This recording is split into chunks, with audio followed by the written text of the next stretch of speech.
خوشنصیب په نامه یو ناتخوان هم له طالبانو لخوا زنداني شو. د پولیسو یوې باوري سرچینې چې د موضوع په هکله معلومات لري ازادۍ راډیو ته د خوشنصیب نیول کېدل تایید کړل. خوشنصیب وروسته له هغه نیول کېږي کله چې په کابل کې د شاعرانو په غونډه کې خوشنصیب د طالبانو پر ضد نعت وایو.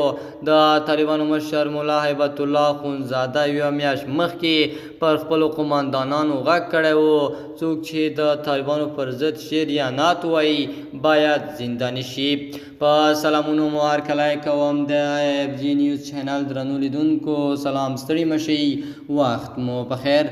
پام مو راګرځوم د دې ساعت تازه او مهم خبر ته او په سر کې یادونه کوم ملګرو که مو چینل نوي سبسکرایب کړی د تازه او مهمو خبرونو لپاره در سره ایف جی نیوز چینل په درنښت سره سبسکرایب کړئ.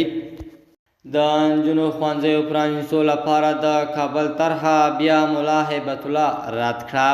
په واشنګټن کې پخوانی افغان ډیپلومات نجیب ننګیال د خپلو سرچینو له قوله خبر ورکړی چې په کابل کې د طالبانو رژیم اړوندو ادارو د نجونو د ښوونځیو پرانیستو یوه طرحه برابره کړې او د اجازې اخیستو لپاره یې د ملا هیبت الله دفتر ته استولې ده خو نوموړې رد کړې ده او د امرستاني په نوم به تر شپږم ټولګي پورته د نجونو ښوونځیو همداسې بند وي.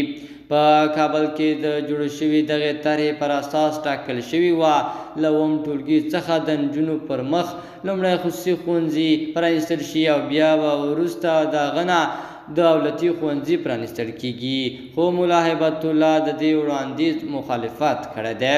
د ایف جی نیوز چینل درنو لیدونکو دا زمونږ د دې ساعت چمتو شوی خبر د نورو تازه او مهمو خبرونو لپاره در سره ایف جی نیوز چینل په درنښت سره سبسکرایب کړئ. تر بیا ښې چارې د الله په امان.